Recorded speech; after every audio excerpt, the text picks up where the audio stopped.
Mr. Lehner will share his expertise on environmental impacts of food systems.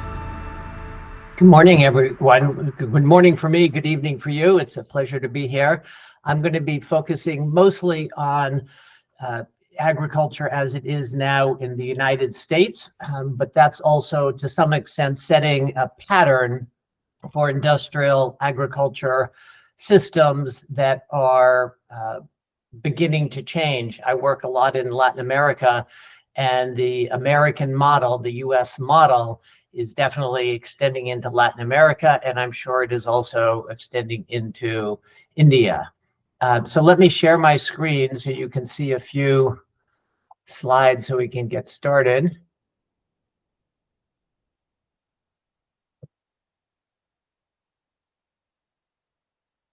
There we go.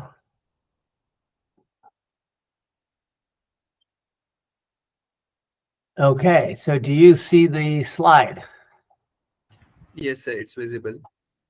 Okay, let's see. There we go. Okay, so now you see it clearly, and I'll put it into presentation mode. Maybe I have to do it over here.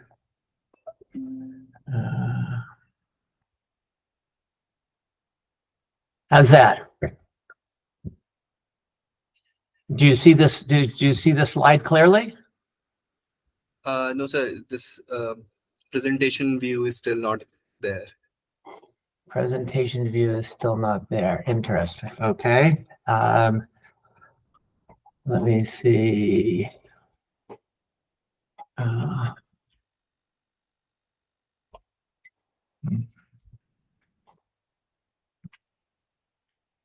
How is that?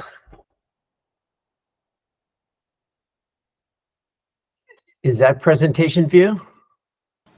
Yes, sir, it is clear. It's clear now. Of the slideshow. So you see the slide well enough, or should I? I mean, sir, it's clearly visible. Okay, so you can see the slide. Yes, sir. All right. Well, let me just give a little bit of a story here. I started as an environmental lawyer and have been working in energy systems for a long time, for 30 years or so. And I worked for the New York City government and the New York State government. And I was in the national and international environmental organizations.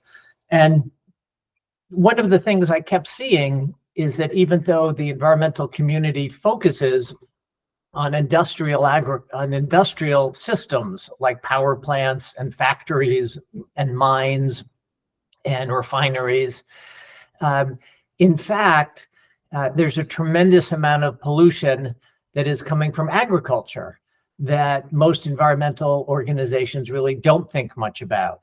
And in fact, not only do they not think about it, in the United States, the environmental laws, which were passed about 1970 primarily, don't address agriculture very well. The Congress, our legislature, when drafting and passing the Clean Water Act and the Clean Air Act and laws like that, had in their mind factories and industrial activities. And agriculture in 1970 tended to be more small scale, tended to be integrated, where you might have some animals and a variety of different crops all together on one farm. And so what has happened since 1970 is that the Clean Air Act and the Clean Water Act have done a pretty good job cleaning up pollution from factories, from industrial sources, refineries, and power plants. But because they weren't drafted with agriculture in mind, they exempt most of agriculture. And during that same 50-year period since 1970, agriculture in the United States has changed tremendously. I'm assuming it's also changing in India as well, perhaps in somewhat different ways, but my guess is perhaps in very similar ways. As you'll see, the number of farms has gone down and the size of farms has gone up.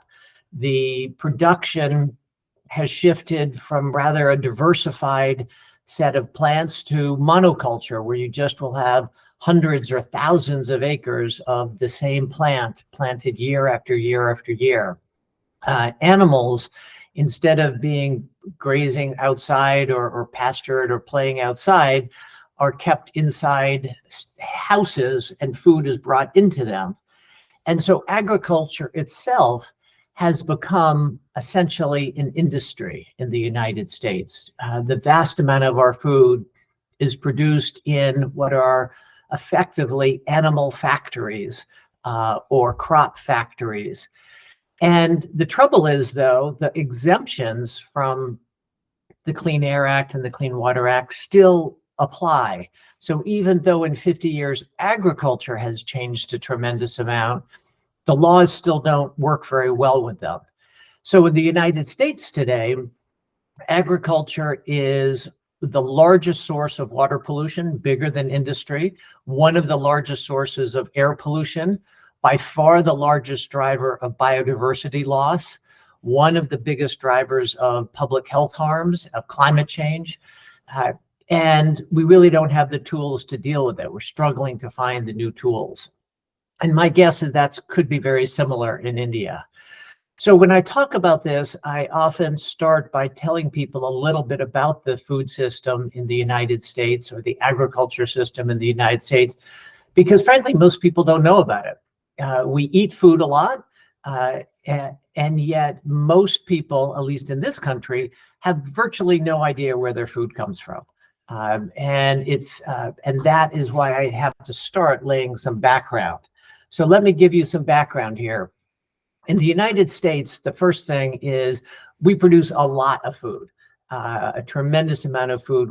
And the United States exports a lot, but also imports a lot. And what's interesting is we import largely fruits and vegetables and fish, and we export sort of mass commodities along the lines of animal feed and animals. We also, in this country, as I'm sure in India, a lot of agriculture produces cotton and wool. And in here, I don't think as much in India, but we also have about 30 million acres.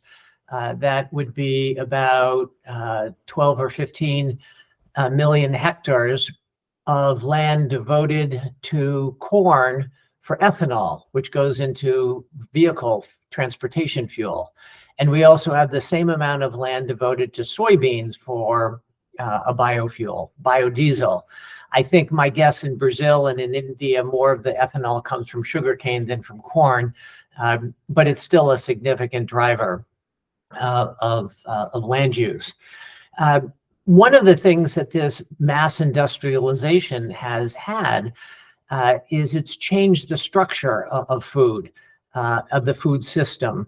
And so even though people may still complain about the price of food, in comparison to his history, 100 years ago, 50 years ago, 200 years ago, at least in America, people are paying less for their food. A smaller portion of their annual income is going to food than into other goods and services. But what's happened is the food chain has gotten much, much longer. So instead, one might have bought food from a farmer. Now you buy it from a retailer who bought it from a wholesaler, who bought it from a producer, who bought it from a aggregator, who bought it from the farmer, who is way down there at the end of the chain. So even though people may feel, whoa, my food at the supermarket is expensive, farmers actually don't get much of that food. And my guess is that is the same in India. It's the same around the world, where regardless of what food costs, the farmers themselves don't get much of it. And that's a challenge, because if we are thinking about trying to address pollution on the farm, that is, one can look and say, wow, look how much money there is in the food system. But the pollution being caused at the farm, there isn't that much money there. So there are some opportunities that I'll get to later, but it is overall a challenge in our commodity mass production. Another challenge with this approach is when you produce a commodity, a vast quantity of one crop like corn or soybean, you are very at risk of the market, of going up and down.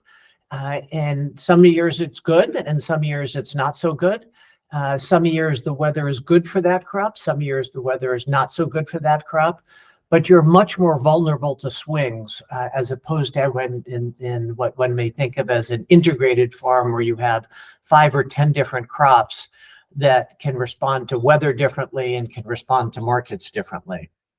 So the system is producing, this industrialized agriculture system produces a tremendous amount of food comparatively cheaply, but it's very risky because it is optimized for just one condition, and it's risky to the market and it's risky to weather.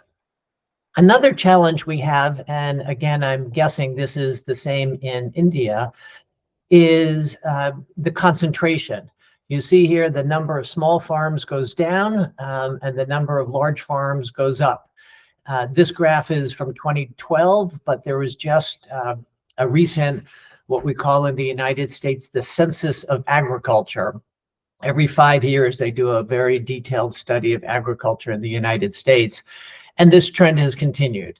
The number of farms has gone down, and as the small farms have gone down, the big farms have gone up. The average size of the farm has gone up. And so more and more of cropland is in monoculture. It's just going to be, the vast majority of that is corn, or maybe corn and soy alternating, or wheat or rice, and they never change. And a small number of farmers and corporations control much of the farmland. The concentration is even more extreme in this country with animals, where a very tiny number of gigantic animal factories produce virtually all of our meat, dairy, and poultry. So the small farm where you may have 10 cows is a nice idea, perhaps, but largely irrelevant to the United States market.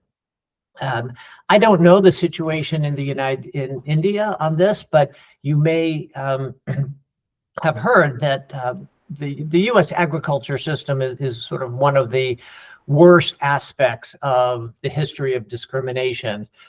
For over 100 years, the U.S. Department of Agriculture has overtly discriminated against non-white farmers, depriving them of loans or loan guarantees or technical assistance. And as a result, many of them were unable to keep their land, and they had to sell out. And as a result, whites have purchased almost all the land. 100 years ago, the land owned by non-whites, instead of being 2%, was closer to 30%.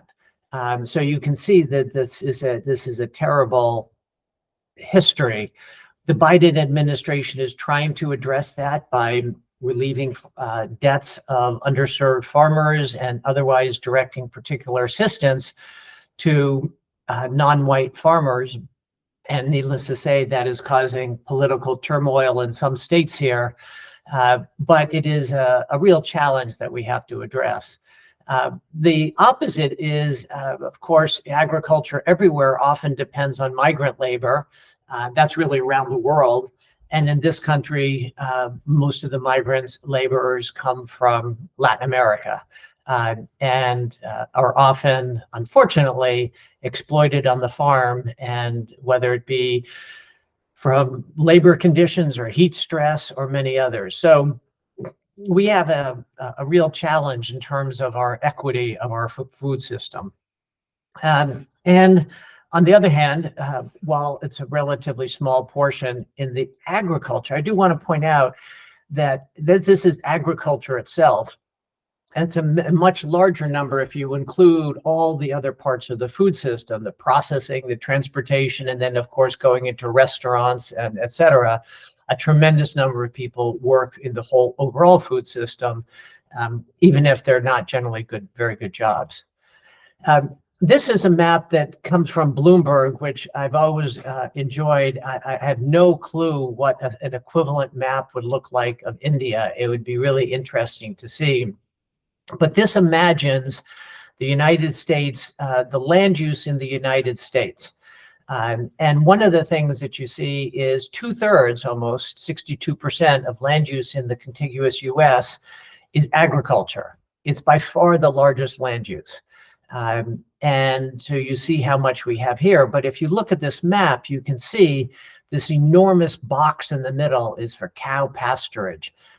Cows take a tremendous amount of land in order to sort of have a mother cow has the baby, they graze on grass, they graze for a while, and then they go into a feedlot where it takes 15 pounds of grain to get 1 pound of beef. And so you see another one of the big boxes here is livestock feed. I don't know whether this is showing, but livestock feed is enormous. You can see another big part is ethanol, the biofuel I mentioned earlier. This is, again, animal feed here. This is animal feed that we export. And this tiny bit here, this relatively tiny bit, is the food we actually eat. So it may be that in India, with a much more vegetarian diet, this is not quite so extreme, but it really is quite I call this talk cows, corn, and crap, because the agricultural impact, the real impact of agriculture comes from animal agriculture far more than plant agriculture. So what are the impacts of agriculture on environment and public health? And again, forgive me if this isn't quite a perfect fit for you, but as I mentioned, water pollution, and that's both surface water pollution and groundwater pollution. And I'm sure in India as well, people drink sometimes from surface water and sometimes from groundwater. And if you think about it, that water is either contaminated or it has to be treated. If it has to be treated, you're essentially requiring other people, the water drinkers, to pay for the pollution of the farmers who aren't controlling their pollution. It's really a subsidy from the water drinkers to the farmers. In many cases in the United States, it's largely urban water systems that are having to pay to treat their water, pay a lot to treat their water to make it drinkable.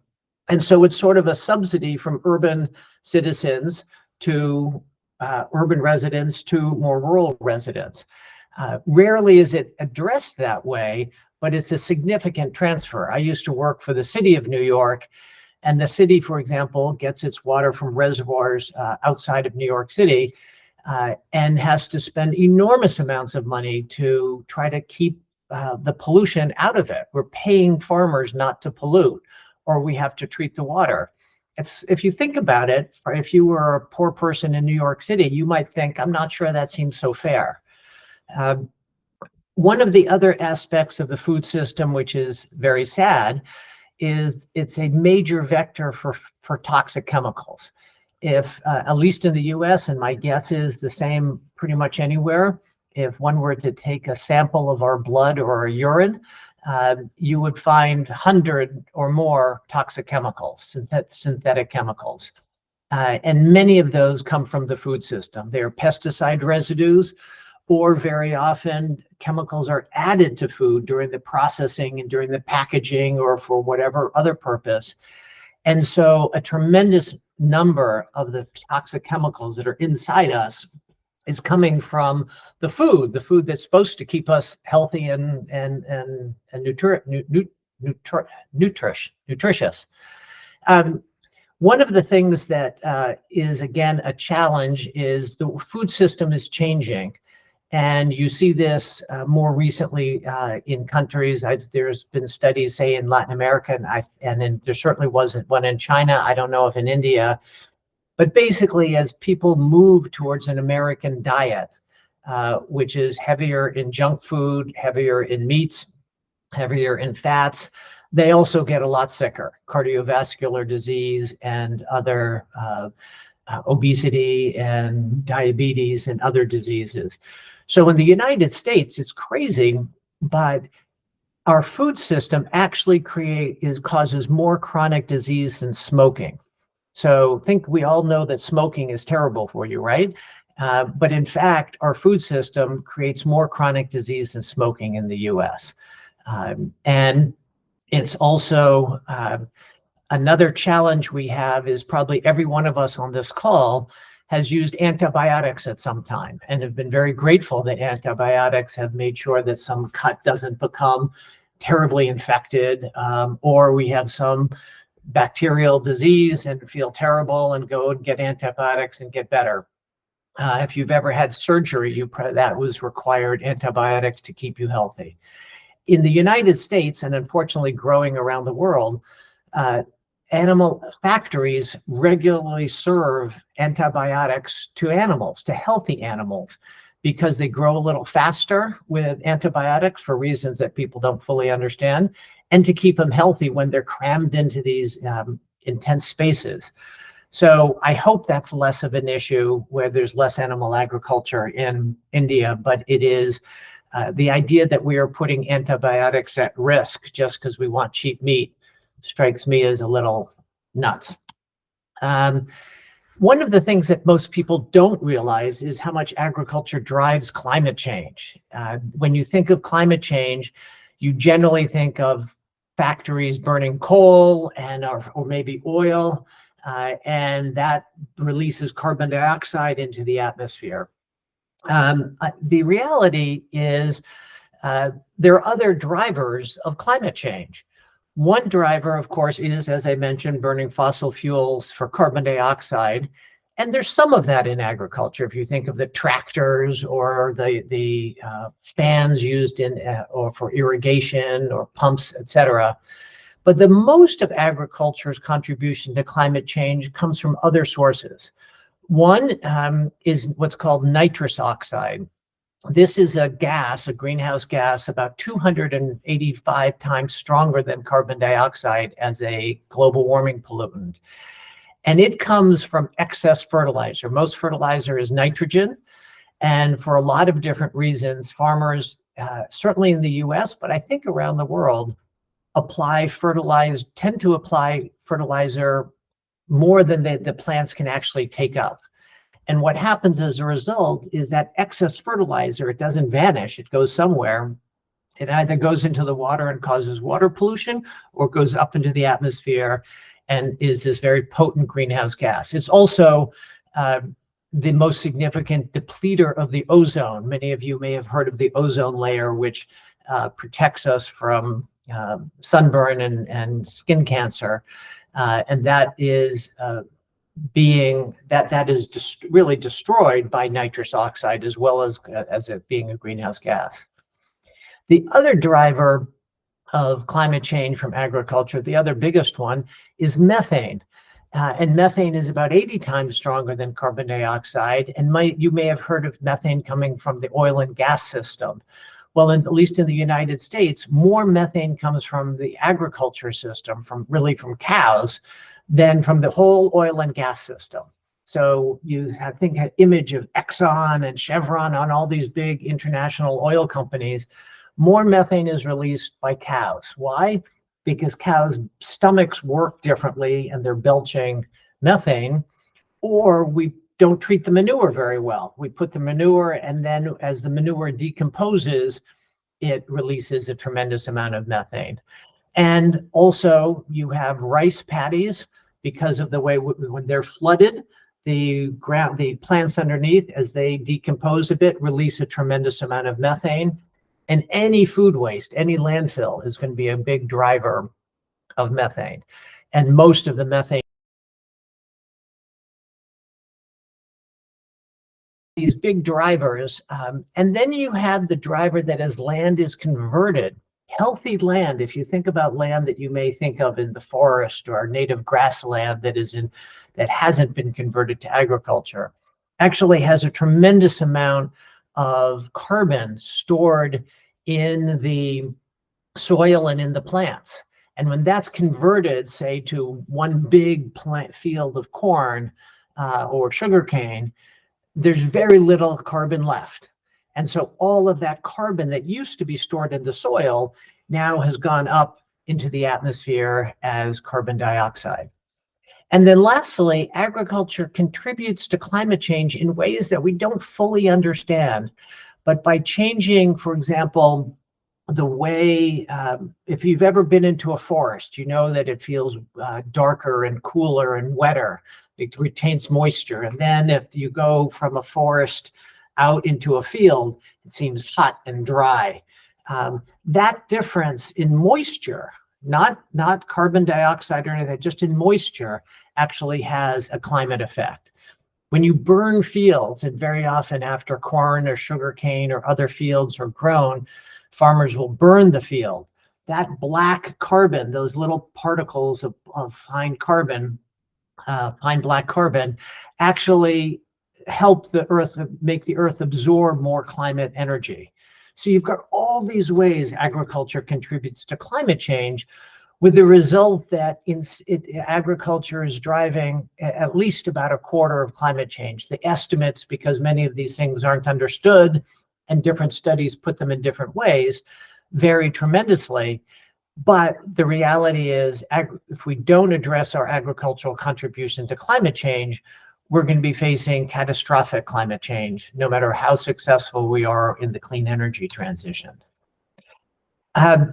Anyone who is farming knows that agriculture is also confronting climate change. I help manage some farms in Central America, a little more tropical area. But the difference in weather patterns is dramatic, and everyone plants assuming that you have a rainy season or a dry season or a certain pattern, and we plant because that pattern is good for certain crops.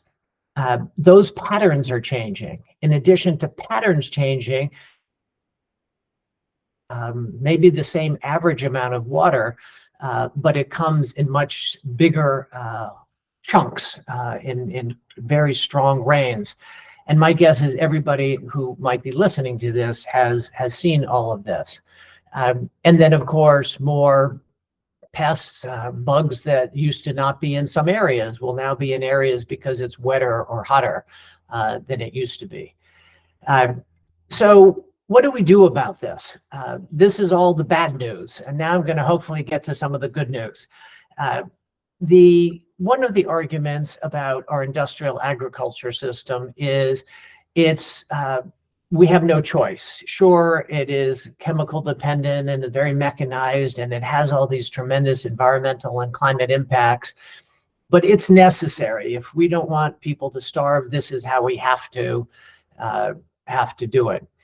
As you saw earlier, and as I'm sure you know in India, as it is here, it is not how much food we produce, but rather what food we produce and how it's distributed. So even in the United States, where we're producing far more food than people need, 1 out of 6 or 1 out of 7 people in the United States are food insecure. That's not a question of how much food we're producing. That's a question of how food is being distributed and inequities in our economic system, so that people, even if they have access to food, can't afford the food. It has nothing to do with how much food is being produced. So I think it's really important to understand that the argument that we need to be producing such tremendous amounts of food, especially when we waste so much of it all around the world, is really not true. The challenge of hunger is more of a question of food distribution and economic equity than it is of what happens at the farm. The other reason that's not true is people would like to think that only these mechanized industrial monoculture systems are very productive, but they're not the only productive systems. Many other practices, and you've probably had a lot of experience with some of those in India and all around the world, are highly productive without the harms caused by the industrial system. The challenge is that those systems are only used, at least in the United States, on a small fraction of cropland. And the question, how do we expand those? I would also point out that this is an area that has not received a lot of research. Most of the research has gone into the chemical monoculture systems. So if we started putting in more research into organic and agroecological practices, also sometimes called regenerative agriculture, its productivity will certainly increase significantly. So what are these types of practices? Many of them, and many of you on the call may have heard of some of these. Some of them are perennial crops, which is to say not a crop that's planted every year, but is like a tree crop or a shrub crop. Those many fruits and nuts and others, crops come from plants that you don't have to replant every year.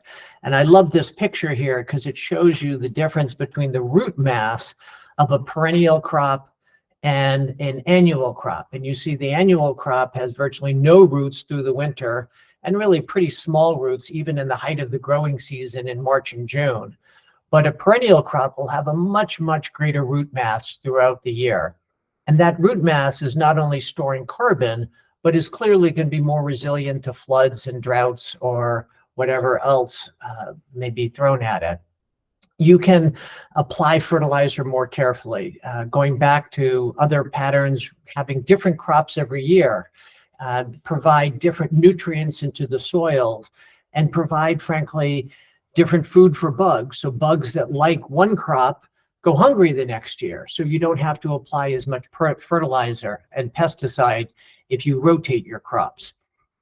Lots of different ways of adding trees to cropland, how one deals with animals, how one can add biochar or compost to soil. Lots and lots of different opportunities here. And every farm is going to be slightly different depending on the market, the region, the water.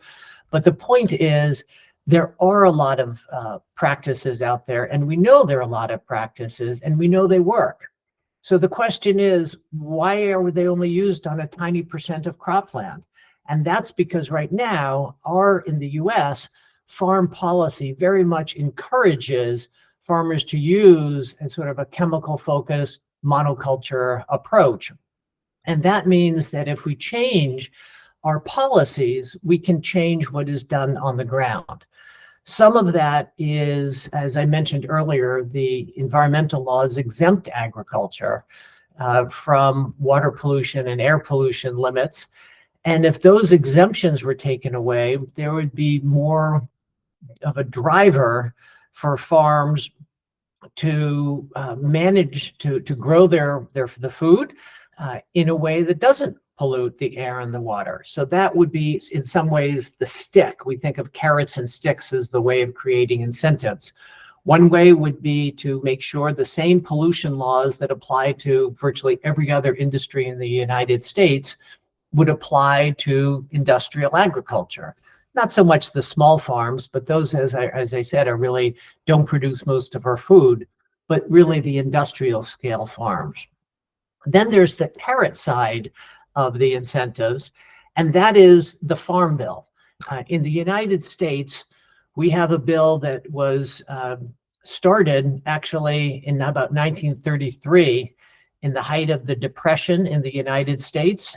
There was also the Dust Bowl.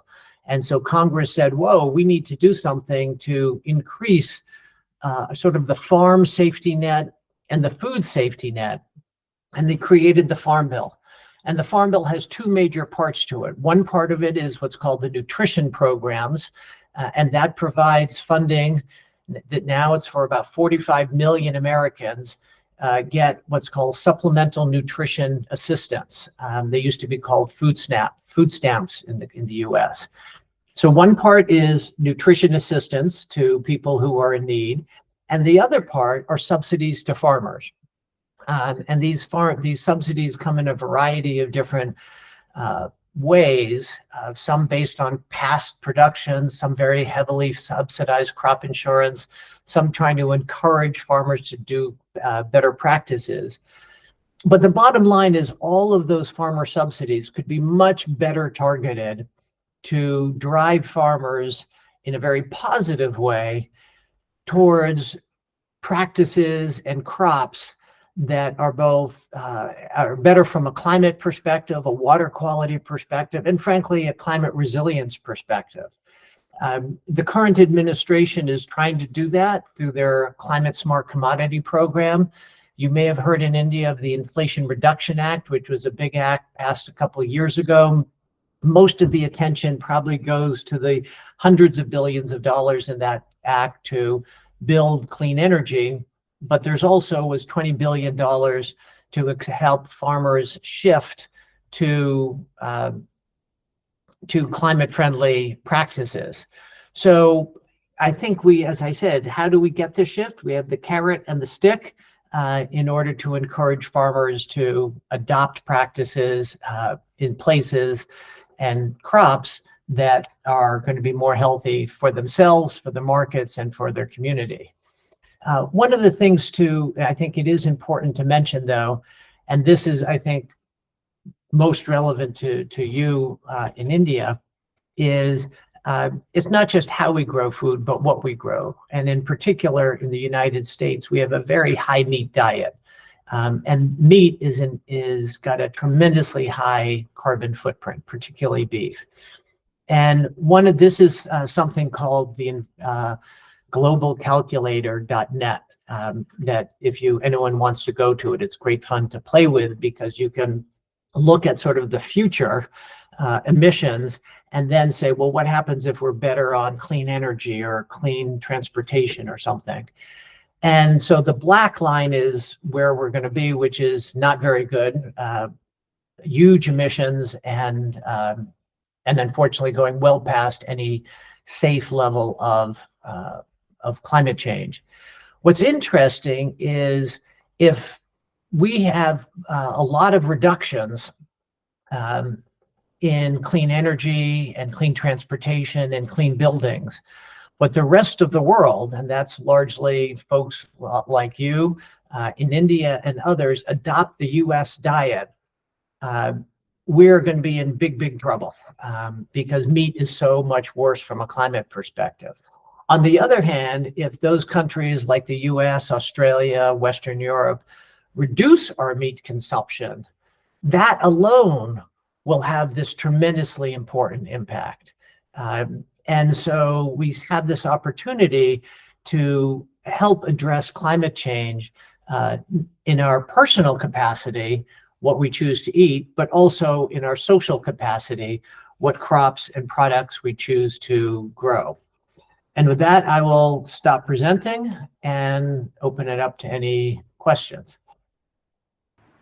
It was a very insightful presentation, sir. It's really amazing. I'm really amazed to know how things work on the different side of the world, especially when you mentioned expansion of farmland. Farm sizes are increasing, and you see in India, it's a reverse situation due to an inheritance law and how inheritance work here. The size of farm is divided among the siblings. Now the pressure comes, even more burdening the soil. And the pressure is to get more and more economic value out of it. And in this whole process, people never really cares about the climate change or water pollution or anything, which is a cyclic process which will be going to impact agriculture only in the end. You mentioned about the in the slide where you were talking about farm and labor, you mentioned about racial, basically a racial history, how some people of different communities engaged in 60% of them are engaged into farm activities. While in India, when you look at it, it's rather the small farmers or people in economic distress or gendered perspectives. It was really insightful, to be honest. So one interesting thought, if I can, is we have a situation in the United States where similarly when property gets passed down to the children, if it's split up, then instead of 100 acres, everyone gets 20 acres or something. What has happened though in this country is the people, once it's gone down a couple generations, you can't make money on your 20 acres. And so they sell out. And so that has led, actually, ironically, to a bit of consolidation, because you have somebody who passes it down to 5, and then it's the one farmer next door who buys everybody up, because none of the 5 can survive. And so it may be that the farms getting smaller is actually a first step to consolidation by either corporations or by the few who haven't split it up. Exactly. In India only, we are a agricultural dominant country, and land is limited. So now people do not have that much money to go and buy more land. Right. They'll try to be in the race and will try to get maximum output from the limited land they have, and that is a cause of distress. It was really insightful presentation, sir. Sir, food waste is a significant contributor to environmental problems, as you mentioned. Can you share successful strategies to minimize waste across entire food chain from farm to table? Sure. And food waste is a challenge, and my guess is it's where it is mostly wasted differs in different countries. In the United States, a tremendous amount of food is wasted in our homes. We buy it, we bring it into our homes, and then we let it go bad. I hope that's not the case in most other places, but about 40% of the food waste is in people's homes in the United States. Also, and that is what people are trying to do for that is public education, but so far it actually hasn't worked all that well. It hasn't changed all that much. And in some funny way, even though people complain about the price of food, it shows that food is relatively cheap, that they don't care about wasting it. Another 40% in the United States of food wasted is in the retail sector, retail and restaurants. A tremendous amount is wasted at food services and at restaurants. And again, people may order more than they need, or in the production, the preparation at the restaurant, they serve just some and they throw out the rest. Or a restaurant may want to be able to be sure to have everybody have enough of everything to serve anybody. But of course, most people only choose one thing, so you have left extra, and it goes bad. Very little in the United States is actually wasted on the farm. We have systems to collect. The industry has done relatively well, making sure that most of the food from the farm gets into the market. But not all. So what are some of the strategies? One is on the farm. There really are. So one has been an effort to ensure that product of all qualities can be used. If you imagine a fruit farm, maybe the very best fruits or the very best strawberries or whatever can get a premium price, but ideally, every strawberry has a market. Maybe the worst strawberries that don't look very good but are still okay can be made into jam. But so one issue is to try to make sure every product along the way has a market, as opposed to leaving the imperfect product unused. Another issue, and this is perhaps more of an issue in India, is cold storage. Of course, crops tend to become ripe at one point in the year, and yet people eat throughout the year. And so how do you store that crop? And in the United States, we've got plenty of, this isn't an issue, but in many other countries, simply storing the crop and doing so in an energy efficient way is a really important way to reduce food waste. There's also very small things that can be done further down the chain. There were studies in schools and for example, big institutions, people get trays.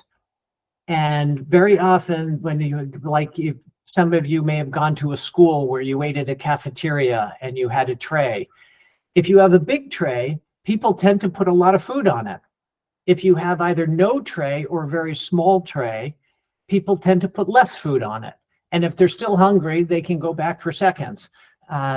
But just reducing the size of the plate and the tray can have a big impact on food waste, because people, if you see a big plate, you're sort of tempted to load it up, but you still can't eat it all. If you have a smaller plate, you'll just take less food and waste less food.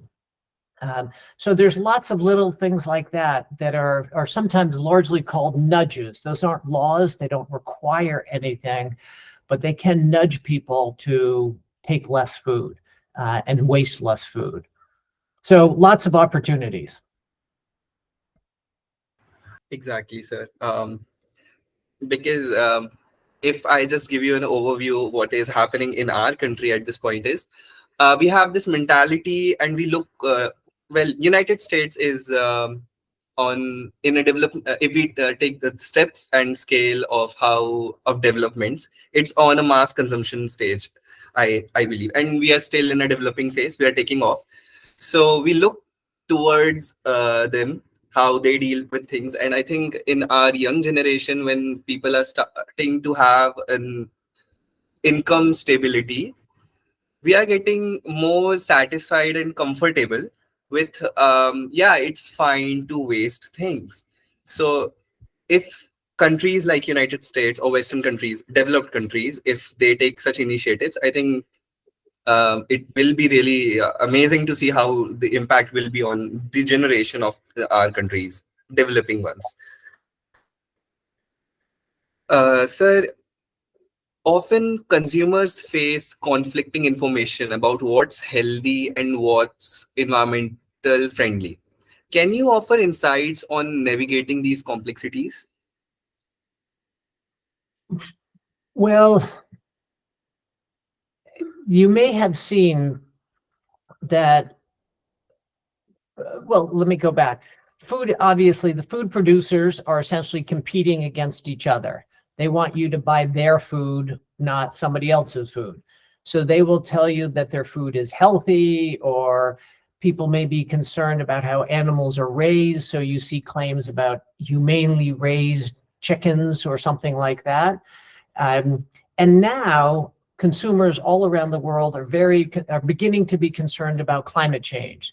So you were seeing companies claim that their meat is climate smart or climate friendly. And many of these claims are misleading or lies. They're just not true. So somebody may claim that our animals are humanely raised, and yet they're raised just like every other animal in a big animal factory, which most people would not consider humane. And so one way to control that is what is called greenwashing cases. This, when you're lying or trying to mislead consumers about the environmental benefits of your product, that's called greenwashing. It really is. And so there has been a tremendous number of greenwashing cases recently because the food companies are dramatically increasing the amount of the number of claims they are making about their food. One of the cases that got the most attention here in the United States was that the New York Attorney General, so the state of New York, sued JBS, which is the world's largest beef company. And JBS said, we're going to be carbon neutral or net zero by 2040, which is very, very hard, if not impossible, for a beef company. But they were doing next to nothing to get there. They're an enormous company with $70 billion or so of sales.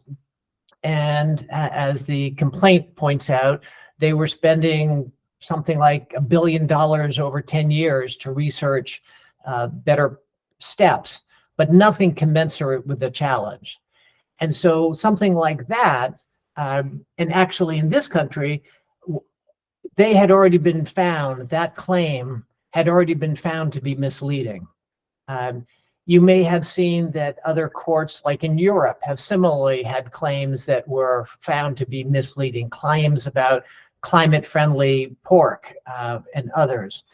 So I think from a consumer perspective, I would say be very, very careful about what you see on the package or the advertising. I think products like meat are almost never going to be climate friendly, and always will have the challenge of how the animals were treated. Plants are more likely to be climate friendly, but how many pesticides are going to be in them is something you may want to be concerned about, which is why people often look to certified organic plants if possible. But I think the most of the greenwashing is probably in the food sector, is probably more in the animal products than in the plant products. It's mostly going to be climate, humane, this animal got time outdoors or something like that. Moving on to the next question, sir. In your view, what legal or policy changes are crucial to create, globally or locally, a more sustainable food system in the long run? That's a big, big question there. I think I would say a couple of different ones that I mentioned earlier, and it does come from the fact that every country, to some extent, subsidizes its agriculture system. Food is important for every country, and every country in different ways supports agriculture. I think in the past, those subsidies were largely designed just to try to produce as much commodity corn and wheat and soy and meat or whatever as possible. And I think redesigning or rethinking those subsidies to try to drive better production practices and better food choices is quite possible, because that's, again, if you think about it, this is money the government is paying to farmers. So the government is choosing what to incentivize. It may be politically challenging to change anything, of course, but we're not saying spend less money, but just spend the money smarter.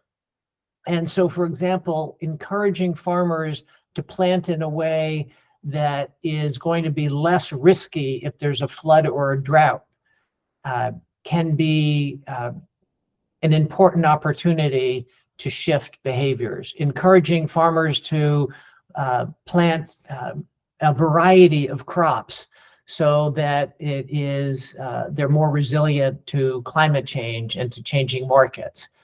The other thing that I think would happen in the long run is, again, this is more perhaps in the US and Western Europe, where agriculture has become an industry, is treat agricultural pollution like any other industrial pollution, and stop allowing these industrial scale agricultural operations to pollute the air and the water and the communities around them. We don't let factories, we don't let refineries, we don't let power plants pollute. We shouldn't let industrial scale agriculture pollute. So I think those are probably two of the biggest conceptual changes we would need. I think with that is making sure that I guess I would say the eaters, so much of farm policy is focused on the farmer. And that's, of course, partly understood. But agriculture is producing food for people to eat. And we're not paying enough attention to what food is being produced. And that's why as the food system is producing so much unhealthy food, we have to think about how can we get our food system to produce healthy food. And again, the US is probably in a different situation than India. But going back to what I said is that our food system is causing over $1 trillion of chronic health harms every year. So if we had a food system that is more focused on producing, frankly, more fruits and vegetables, healthier food, we would have that is healthier to eat, it would also be healthier in the production. Sir, there was a one slide where you mentioned about how we have to pay for better quality food, and water pollution, the way you mentioned that for better water quality, and the water is being contaminated by all the pesticides and agricultural activities, and now you have to pay more for better water quality. It's rather ironical when we talk about sustainability and environmental issues, climate change. We talk about this term, polluter pays, but polluter is not paying. We cannot ask the polluter to pay, because farmers, again, who may be a reason who are polluting it, are on the lower strata. So it's a very difficult situation. Consumer is paying more to get basic amenity. Meanwhile, we cannot also ask the polluter to pay because they are on a lower strata. So how do you think this situation works? Your insights? I think that is where it's all so tied up. I think in an ideal world, workers would be paid more at every stage, in every activity. Right now, it is highly concentrated and wealth inequality is tremendous. If workers were paid more, then they could afford to pay more for food. And farmers would, and if the food system were not as concentrated and the farmers got more of the food dollar, then farmers could afford the practices to pollute less.